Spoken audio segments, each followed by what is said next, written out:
Joey, preview or continue our previews here in week one, even though this is number 2. Georgia versus Clemson, somewhat of a rematch of a game a couple years ago that kind of started off the dynasty, if you want to call it what it is, for Georgia in that 2-year run of national championships. But Georgia versus Clemson week one, your thoughts on what's going to happen here between the Bulldogs and the Tigers? Yeah, first of all the radio hits, guest appearances I've done, I've been saying that I think that Georgia's going to win this game pretty handedly. And look, I'm not going to get caught my pants down on this one like I was with Georgia Tech and Florida State. There are very few questions about Georgia. If anything, I've gotten more answers for how good this Georgia team is going to be because of how bolstered they are offensively. They were so good offensively last year. They were a top 5 offense in points per game, and they added to their receiver room, added to the running back room. Their offensive line is coming back fully healthy. I think that they're going to be phenomenal. The biggest point, though, Blake, in this game, we've talked about both these teams ad nauseum this offseason. I think it's going to come down to how close this game is the battle between Clemson's receivers and Georgia's defensive backs. Does Clemson have receivers that we don't know about that have developed and improved, that can pick up splash plays, that can beat Georgia over the top, unexpectedly pick up a 30-yard gain, a 25-yard gain to pressure them? And the inverse of this is this Georgia secondary, as good as we're anticipating after putting out one of their top defensive backs in Kamari Lassiter, are they going to just completely shut them down? If they can't move the ball through the air in Clemson, this is going to be a very long freaking day for Clemson in this game. I know that you're trying to hold it back because of what happened with Georgia Tech and Florida State in our preview there. I'm not holding it back. Okay, I can't do that. Okay, here's why. Joe, here's the truth about Clemson that we got to get answers to. Now, is there a world where you're right and Georgia just absolutely runs over Clemson? Yes, there is. However, Joe, offensive line included with Blake Miller and Tristan Lee and their defensive line. You have a lot of really good players on both lines of scrimmage. Yeah. The O-line of Georgia versus the D-line of Clemson is going to be a war. By the way, it's going to be an NFL game up front. O-line versus Georgia, Clemson's defensive line. Yep. The talk coming out of Clemson right now has been that their receivers have been better than they've had in the last couple of seasons. Joe, do we believe that? Do we, can you believe that? But you have a really good OC in Riley coming into year 2 at Clemson with Cade Klubnik. Joe, if they would have converted on half of the stuff that they missed in the red zone, they would have been 11-1. Okay. And I don't want to look at Clemson and say that they're just an overall pushover. I don't think that they're a pushover.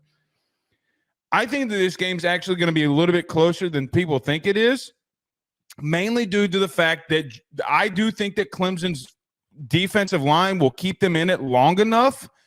But, Joe, once you get midway through the third quarter and Carson Beck and that offense starts getting gelling and the overall depth of Clemson – overall depth of Georgia takes over, that's where you could possibly have your separation. I do think you're going to have a game through 3 quarters, but we have so many questions that we have to have answered from Clemson. Can Cade Klubnik be better? Can he be more efficient? Can they not turn the ball over in the red zone? But, Joe, when you bring back a defense like Woods, Bobby Carter, and Terrell, Joe, it's going to be a matchup. Like, they can play. And here's another thing that I'd leave you, okay? I understand that this is going to sound like a wild take, and I don't fully believe it, but I'm going to throw this out there. Nobody was giving Bama a chance last year in that SEC championship game. Everybody thought Bama offensively was mismatched.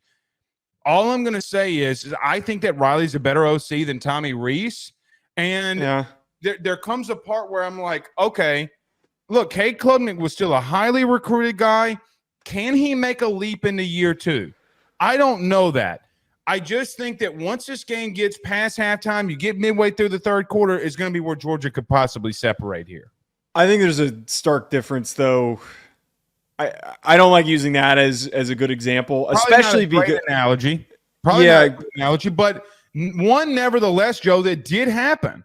but okay, but here's the thing though, going into that game, Georgia was banged up, and then the guys that they needed to be healthy were unusable. Brock Bowers, Lad McConkey, Amarius Mims, they were super banged up in that game, and that was where everything started to crumble and fall apart for Georgia. Agreed.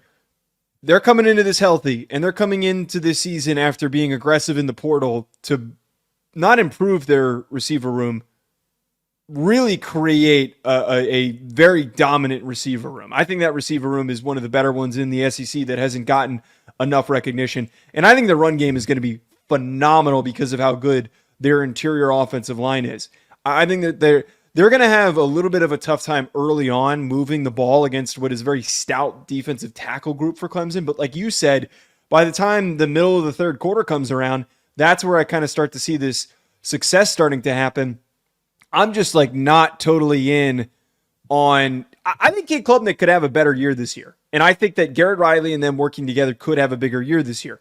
But is a slight improvement at receiver enough for them to play this game close? The biggest way that I look at this game playing out is exactly how the matchup that Georgia had 2 years ago against Oregon in the same exact stadium to kick off the 2022 season where they won a national title. This team is just as good enough to win a national title this year. Oregon was competitive. It was one of the best teams in the Pac-12, and they got smoked. Two things can be true here. Clemson could be good enough to be a top 3 team in the ACC and also not have enough to keep up with a team like Georgia. I think that is going to be proven in this game. I don't think that it's fair. Dan Lanning game 1 at Oregon, they got blown out. I don't think that that's fair to Clemson.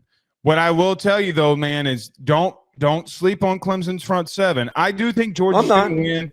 I think Georgia's going to beat them by double digits. I also thought they were going to beat them double digits a couple of years ago, and they didn't. Okay? All I would say here is I think that with that running game and Etienne, you have Carson Beck back, who could be a top 5 overall pick. Mm-hmm. I just don't know where their inefficiencies are going to be, right? And that's where I can't – when like I look at both teams, Joe, when we do these previews, and I ask myself the simple question, where can each team win? And the only way I can see Clemson winning is if Georgia just in and of itself like fumbles the bag, as the kids today say, right? And that would be what I would look at and say – Georgia would have to lose this game to win, but it's not. Joe, I like. What if Phil Maffa gets moving? What if they scheme some things up? There are some. I don't think that Clemson's completely just outmatched, right? Yeah. I don't think that that's the case. I just don't know where are they better at? Okay, where are they better at, Joe? Where is, other than the interior of the defensive line, where are they better at? Where's Clemson better than Georgia at, yes. You're asking? Yes. Well, so what you kind of made me think of here, sometimes I think just generally people overcomplicate breaking down football games. It's a game of matchups. It's a game of offensive lines versus defensive lines, receiving groups against defensive backs. And you bring up the big point here. Yeah, there's a capability for Clemson to do some nice things in this game, and for Phil Maffa to have a big game, and Klubnik to be improved, in the receiving room to put up more production, and someone to emerge as the primary receiver, and Brenningstool to play well, all those things. But if we compare all these matchups, Clemson doesn't have a matchup that they win in. They don't. Or one that I can at least say confidently. Is their defensive line close to Georgia's offensive line? Sure, but Georgia's offensive line is still better. I think that they are a little worried, meaning Georgia, about their edge pressure at the current moment. Why, I have no idea. But if you ask any of them, they feel like that their edge pressure is a little bit like they don't know. Joe, they don't think they're as dominant in the interior of the defensive line like they have been. And there comes a part where, well, if Clemson can run the football on them, then what? And let me just bring this up. You know what Clemson's offensively, they have been very bad? It's not been in the running game. They've run the football pretty freaking good, right? Like But Cade Klubnik last year had 6.2 yards per attempt. Joe, that was the worst in the ACC last year. Yeah, guys weren't getting separation. It was a bad mix of not great play calling, a young quarterback thrown into a situation secondary to go up against to work that yes, out. Boy. Exactly my point. That's why I brought that up as the key contingency point here is that's where there could be the most separation in a matchup where the Clemson receiver room could be so far off from the Georgia defensive back room where that's where the game's won.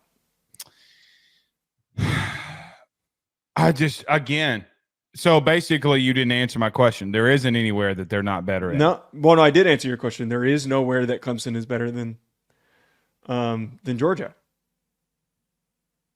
What? Here's what let me end it like this and saying, my brain tells me that they're going to blow them out because they're pissed off. They didn't get in the playoff, and Kirby's going to have them motivated. Why is my gut telling me, Blake, don't overreact because Clemson does have some players on that defense, and you better be careful? Because of what we just saw yesterday. But you just brought up a really good point. No. Wait one second. Clemson deep dive. I said the same exact thing now. Okay. That's true. That's true. Well, I'm just arguing that apprehension to committing to a take like that might be more heightened without you realizing it because of what happened yesterday. Fair. But you bring up the really good point here. Georgia embarrassed Florida State, understandably with a lot of backups in. I don't think it gets that ugly like the bowl game was, but there was a clear separation between the best team in the ACC and what Georgia had going into that matchup. Oh. I think that's enough of an indicator right there, one that I didn't even consider. Dude, let me tell you this. And this is how I would frame it. If there's any human being on planet Earth, and I mean any human being, that is more of a cut in the mold of Nick Saban, it's Kirby Smart. It's not remotely close. I hate using it like that, but it's just true. There is nobody else cut from the same cloth. This man had a whole team believing that people were saying that they were going 8-4 2 years ago. Right? Like, I mean, we picked him as our national champion and we prevailed in it. The bottom line for me, though, in this is that I don't know how pissed off that they're not going to walk out here and make a statement. And, Joe, God forbid Florida beats Miami and Clemson loses to Georgia. Oh, my God. I'm not ready for the reaction show if that happens. I'm going to say the ACC is trash is what I'm going to say. Yes, it is what it is. All right. This video is sponsored by the online fitness training camp presented by Chris Gates Fitness. When I first started talking about Chris, about partnering with our show, not only was I excited to have a fitness sponsor for our pod, but more importantly, when I found out about how he can help people achieve their goals, I was even more bought in because when the football season starts, it is so tough to stay on top of things and also to be able to enjoy yourself on Saturdays when it's game day. With Chris Gates Fitness's online training camp, you're going to be able to effectively stay focused, consistent, burn fat, build muscle, and do it with a like-minded community of individuals working towards the same thing. On top of this, you're going to be able to get direct coaching from Chris and the ability to ask him questions with an access to a live Q&A where you can get direct personalized support from Chris himself. Don't wait any longer. If you're trying to get in shape during this fall and you want to be able to do it with the right support system, head on over to chrisgatesfitness.com/training camp or click the link in the description. And you need to do it today because you can get the first month. Personal training is expensive, folks. The first month for only $10 when you use that code RuffinoJoe. Don't wait any longer. Head on over there. BetOnline remains your top spot for all of your live betting action and contests. NFL, college football, UFC, NHL are all in full swing. BetOnline is your number one source for wagering news, odds, trends, and predictions with both desktop and mobile access at any time. Head to BetOnline today and use promo code BELIEVE, that's BLEAV, for 50% off your first deposit. That is a 50% welcome bonus. BetOnline, where the game starts.